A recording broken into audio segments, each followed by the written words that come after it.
माखर मार्ग पट्टी का निर्माण का कार्य और बागपत से मुरादनगर मार्ग को 2 लेन चौड़ीकरण सुदृढ़ीकरण के कार्य का शिलान्यास भी किया है। तो हिंडन नदी पर नए सेतु के पहुंच मार्ग और सुरक्षात्मक कार्य के लिए भी आज शिलान्यास का कार्यक्रम हुआ है। जिला चिकित्सालय बागपत में 50 सैया के क्रिटिकल केयर ब्लॉक के निर्माण का भी आज शिलान्यास हुआ है।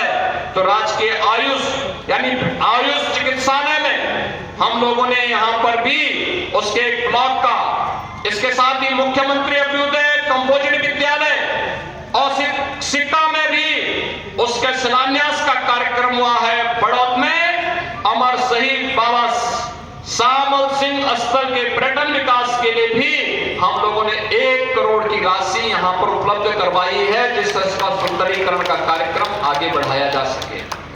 बहनों और भाइयों, विकास के लिए पैसे की कमी नहीं होगी। मुझे तो केवल आपसे एक बात कहनी है, और वह ये कहनी है कि यहां पर हम लोगों ने सचमुच यहां का हमारा अन्नदाता किसान अपनी मेहनत से उसने खेती के नए तकनीक को अपना करके कैसे विकास की बुलंदियों को और आमदनी को कैसे बढ़ाया जा सकता है, कोई सीखे तो हमारे पश्चिम के किसानों से सीख सकता है। और इसीलिए उस सीख को प्रेरणा में रख करके अन्नदाता किसान के बारे में चौधरी साहब की बातों को ध्यान में रख करके कि देश के विकास का रास्ता देश के खेत और खलिहानों से होकर के जाता है। चौधरी साहब जिस बात को कहते थे उसी बात को ध्यान में रख करके हम लोगों ने कार्य प्रारंभ किया।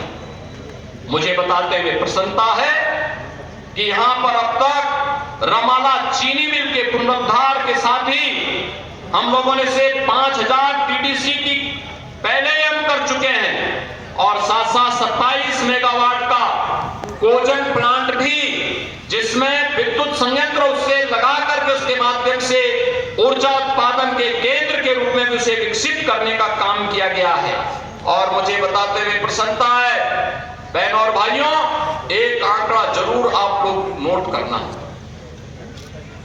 पिछले 8 वर्ष में, अभी 8 वर्ष में 25 मार्च को होंगे, लेकिन मैं आपको बताना चाहता हूं अभी तक हम लोगों ने 2017 से अब तक 2,72,600 करोड़ रुपए अन्नदाता किसान को केवल गन्ना मूल्य का भुगतान अन्नदाता किसान के खाते में सीधे किया है। सड़कों के निर्माण का कार्यक्रम भी है।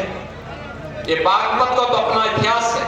याद करिए 5000 साल पहले जब दुनिया में अंधकार था, दुनिया को किसी प्रकार की कोई जानकारी नहीं थी, तब 5000 साल पहले पांडवों ने जो 5 गांव मांगे थे उनमें से बागपत एक गांव था। बागपत एक था। किसका इतिहास है? 5000 साल पहले। दुनिया के अंदर कोई कितना भी विकसित देश क्यों ना हो, कोई अपने 500 साल का बताएगा, कोई 700 साल का बताएगा, कोई 1400 साल का बताएगा, कोई 1500 साल का बताएगा, कोई 2000 साल का बताएगा। इससे ज्यादा कोई नहीं बता सकता। और बागपत वासी आप तो बोल सकते हैं कि भगवान कृष्ण ने पांडवों के लिए जिन 5 गांवों को मांगा था उनमें से बागपत एक था। अगर हमारे इतिहास को देखना हो तो बागपत में भी आकर आप देख। लेकिन बहनों और भाइयों, एक तरफ आप सभी अपनी मेहनत से, हमारा अन्नदाता किसान अपनी मेहनत से, अपने खून और पसीने की कमाई से विकास में योगदान दे रहा है। प्रधानमंत्री मोदी जी के विजन को प्रभावी ढंग से आगे बढ़ाने का काम कर रहा है। बागपत हो या मेरठ, बुलंदशहर हो या फिर गाजियाबाद, नोएडा या फिर हापुड़ या बिजनौर, मुजफ्फरनगर, शामली या सहारनपुर, इन सभी जनपदों के विकास के लिए लगातार कार्य कर रहा है। यहां का नौजवान लगा हुआ है, कार्य कर रहा है। और दूसरी तरफ कुछ लोग हैं जिनको विकास अच्छा नहीं लग रहा है। हम उत्तर प्रदेश की कानून व्यवस्था को देश की सबसे बेहतरीन कानून व्यवस्था बना रहे हैं। बेटी भी सुरक्षित है, व्यापारी भी सुरक्षित है। हर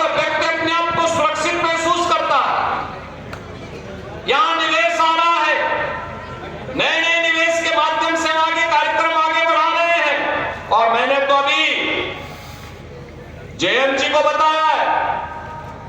मैंने कहा हम लोग दिल्ली बागपत देहरादून एक्सप्रेसवे में बागपत के पास एक इंडस्ट्रियल कॉरिडोर का निर्माण का कार्यक्रम कराना चाहते हैं। यहां इंडस्ट्री लगे, इस कार्यक्रम को हम आगे बढ़ाना चाहते हैं। बस उसमें आप लोगों का आशीर्वाद और सहयोग प्राप्त होगा तो हमारे स्तर पर कहीं कोई संदेह नहीं। उस कार्यक्रम के लिए हम लोग पैसे की व्यवस्था भी कर चुके हैं। बहनों और भाइयों, ये कार्यक्रम इसी रूप में आगे बढ़ेंगे। बागपत में मेडिकल कॉलेज के निर्माण की कार्रवाई को तेजी के साथ आगे बढ़ाने का आदेश दिया जा चुका है। मेडिकल कॉलेज बागपत में भी होगा। यहां पे इंटर कॉलेज की मांग, सड़कों के निर्माण की मांग, या अन्य जो भी अन्य कार्यक्रमों को आगे बढ़ाने की मांग यहां के हमारे जनप्रतिनिधियों के माध्यम से हमारे पास आती है। हम लोग उसमें कहते हैं कोई किसी प्रकार का कोई रोक टोक नहीं होना है। और बहनों और भाइयों, आज उन्हीं कार्यक्रमों को लेकर के हम लोग यहां पर आए हैं, जिसमें लोक निर्माण विभाग की भी जो सड़कें हैं, जिसमें 138 परियोजनाएं हैं। राजकीय इंटर कॉलेज सिंगावली अरीर का भी आज यहां पे लोकार्पण हुआ है। राजकीय कन्या इंटर कॉलेज बिलोजपुरा, इसका भी आज लोकार्पण का कार्यक्रम हुआ है। और बागपत में एक नए बस स्टेशन का लोकार्पण का कार्यक्रम होने के साथ ही ITI प्रहलादपुर यमुना नदी के बाएं किनारे स्थित जागोस में बाढ़ सुरक्षा के कार्य हैं। खेलो इंडिया कार्यक्रम के अंतर्गत ग्राम मिगली में मल्टीपर्पज हॉल का निर्माण है। और पुलिस लाइन बागपत में महिला बैरक के निर्माण के साथ ही थाना बिनौली में भी, थाना रमाना में भी हॉस्टल और बैरक के निर्माण की कार्रवाई होने की कार्रवाई यहां पर आगे बढ़ाई गई है। अब आपकी भर्ती हो रही है। याद करिए, अभी 7,200 पुलिस के नए भर्ती की प्रक्रिया चल रही है। फिजिकल टेस्ट हो रहा है। अगले 1.5 महीने के अंदर, 1.5 से 2 महीने के अंदर इनके ट्रेनिंग का कार्यक्रम आगे बढ़ेगा।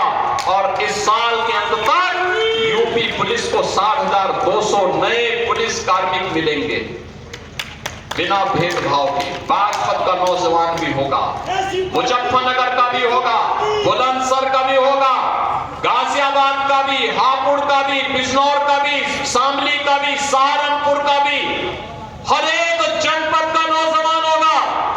उत्तर प्रदेश की ताकत का एहसास कराएगा। और उत्तर प्रदेश का नौजवान ही नहीं होगा, उत्तर प्रदेश की बेटियां भी होंगी, क्योंकि उनके लिए तो 20% जगह हमने अनिवार्य रूप से कर दिया है कि बेटी भी इसमें अनिवार्य रूप से भर्ती होगी। आपको बताते हुए मुझे बहुत प्रसन्नता की अनुभूति हो रही है। इस सदी का महाकुंभ चल रहा है प्रयागराज में। प्रयागराज महाकुंभ में आज माघी पूर्णिमा के अवसर पर भी करोड़ों लोग स्नान कर रहे हैं। प्रातः 4 बजे से ही मैं उस व्यवस्था में लगा था। मेरे सामने कल परसों असमंजस की स्थिति थी कि मैं यहां पे प्रतिमा अनावरण कार्यक्रम में आ पाऊंगा कि नहीं आ पाऊंगा। लेकिन जब चौधरी जयंत जी का फोन आया, उन्होंने कहा कि कैसे होगा। मैंने कहा आप चिंता मत करिए, मैं दोपहर के बाद, चूंकि प्रयागराज में तब तक काफी बड़ी संख्या में लोग स्नान कर चुके होंगे, और फिर मैं वहां पर कार्यक्रम में भाग लूंगा, जरूर भाग लूंगा। और बहनों और भाइयों में आया, आप देखिए ये नया उत्तर प्रदेश है, ये नया उत्तर प्रदेश है। 25 करोड़ की आबादी है और कल तक 50 करोड़ लोग प्रयागराज में मां गंगा, मां यमुना और मां सरस्वती की त्रिवेणी में आस्था का स्नान कर चुके हैं, कब कर लेंगे। यानी 50 करोड़ आबादी दुनिया के अंदर कहां होगी। उत्तर प्रदेश वासियों, आप दुनिया को बता सकते हैं कि आइए, आपको आस्था का स्नान करना हो, हमारे प्रयागराज में आइए। 50 करोड़ लोग महाकुंभ में स्नान किए। लेकिन कुछ लोगों की आदत है चोरी छिपे। उन लोगों ने कोरोना की वैक्सीन लगवाई, लेकिन दुनिया को कहते रहे मत लगाओ। ऐसे ही चोरी छिपे, वो तो आज के दिन पे बहुत कोई छुप नहीं सकता। चोरी छिपे चुपचाप संगम में डुबकी लगा करके आ गए, लेकिन जनता जब पुण्य का भागीदार बनने के लिए, स्नान करने के लिए जा रही है, कह रहे मत जाओ मत जाओ। लेकिन जनता कहां मानने वाली है? जनता तो उनकी असलियत जान चुकी है, और इसे करोड़ों की संख्या में श्रद्धालु जाकर के आज भी और 26 फरवरी तक रेला इसी प्रकार से आगे बढ़ता रहेगा, कोई संदेह नहीं। लेकिन एक बात समझ में नहीं आता, जब इनको अवसर मिला था तब इन्होंने कुछ नहीं कहा। याद करिए बागपत के नौजवान, पुलिस की भर्ती निकलती थी, बागपत का नौजवान पुलिस की भर्ती होने से वंचित हो जाता। कोई भी व्यक्ति, हर किसान, हर चीनी मिल से, हर चीनी मिल को अच्छे ढंग से चलाएंगे। हमने पिछले आपने इस बात को देखा होगा, ये वह सरकार है जिस सरकार ने 3 नई चीनी मिलें लगाई है, 8 चीनी मिलों का विस्तारीकरण किया है, और साथ साथ 120 चीनी मिलों में से 120 चीनी मिलों में से 105 चीनी मिलें ऐसी हैं जो 10 दिन के अंदर, एक सप्ताह से 10 दिन के अंदर गन्ना मूल्य का भुगतान कर रही हैं। 15 चीनी मिलें जो गन्ना मूल्य के भुगतान में थोड़ा लेट है, उनको भी समयबद्ध तरीके से गन्ना मूल्य भुगतान के लिए प्रेरित किया जा रहा है। बहनों और भाइयों, मैं अन्नदाता किसानों से भी और नौजवानों को भी इस बात के लिए आश्वस्त करता हूं, अब अन्नदाता किसान की जेब पर कोई डकैती नहीं डाल सकता, अब नौजवान की नौकरी पर कोई डकैती नहीं डाल सकता। अब यहां पश्चिमी उत्तर प्रदेश की सुरक्षा पर, बेटी और व्यापारी की सुरक्षा पर कोई सेंध नहीं लगा सकता है। अगर कोई लगाएगा तो उसका खामियाजा भी भुगतने के लिए उसको तैयार होना होगा, और स्वस्थ करने के लिए आई है। आज के इस अवसर पर मैं आप सबको एक बार फिर से माघ पूर्णिमा की हृदय से बधाई देता हूं। आज संत रविदास जी की पावन जयंती पर सरकार ने इसीलिए अवकाश घोषित किया था कि लोग पावन नदियों में, सरोवरों में स्नान कर सके, उसका आनंद भी ले सके, संत शिरोमणि के प्रति अपनी श्रद्धा को व्यक्त भी कर सके। और इसके साथ ही सरकार ने यह भी तय किया है कि हम लोग इन महापुरुषों से जुड़े हुए सभी कार्यक्रमों को आगे बढ़ाने का कार्यक्रम करेंगे। मैं एक बार फिर से अन्नदाता किसानों के प्रति पूरा जीवन समर्पित करने वाले चौधरी अजीत सिंह जी की इस पावन जयंती के अवसर पर उनकी प्रतिमा अनावरण कार्यक्रम में उनके प्रति एक बार फिर से विनम्र श्रद्धांजलि अर्पित करते हुए अपनी वाणी को विराम देता हूं। और यहाँ के विकास के लिए चिंतित रहते थे। आज जो विकास हम पश्चिमी उत्तर प्रदेश में करा पा रहे हैं, चौधरी चरण सिंह जी को उनके द्वारा प्रदेश के अंदर मुख्यमंत्री के रूप में, केंद्रीय मंत्री के रूप में उनका जो मार्गदर्शन उस कालखंड में प्राप्त हुआ, उनके संदर्भों को लेकर के ही हम आगे बढ़ पाते हैं। और आज मुझे बताते हुए प्रसन्नता है, बहनों और भाइयों, आज जब हम यहाँ पर उपस्थित हैं, मुझे बताते हुए प्रसन्नता है कि आज यहाँ पर जब हम एकत्र हुए हैं, तो यहाँ पर आज 350 करोड़ रुपए से अधिक की परियोजनाओं का लोकार्पण भी हम लोग बागपत जनपद के लिए कर रहे हैं। मैं इसके लिए यहाँ के माननीय सांसद जी को, माननीय विधायकों को, माननीय जयंत जी को, सभी अन्य माननीयों को हृदय से बधाई देता हूं।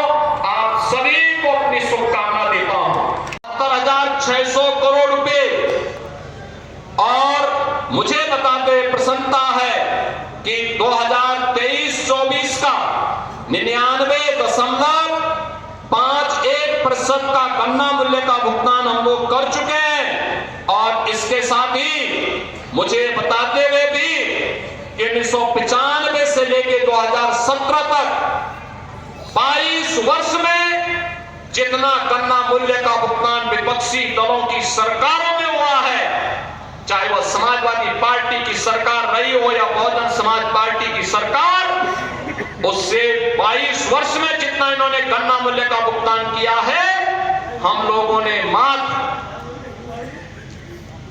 8 वर्ष में, 8 वर्ष से कम समय में उससे ज्यादा लगभग 60,000 अधिक गन्ना मूल्य का भुगतान अब तक हम किसानों को कर चुके हैं। यानी उनका 22 वर्ष, हमारे 8 वर्ष उस पे हावी है। इसका मतलब अन्नदाता किसान के लिए अच्छी दिशा में सरकार ने कार्य प्रारंभ किया है और सरकार इस कार्यक्रम को आगे बढ़ाने का कार्य कर रही है। मैं आज के इस अवसर पर आप सभी को इस बात के लिए आश्वस्त कर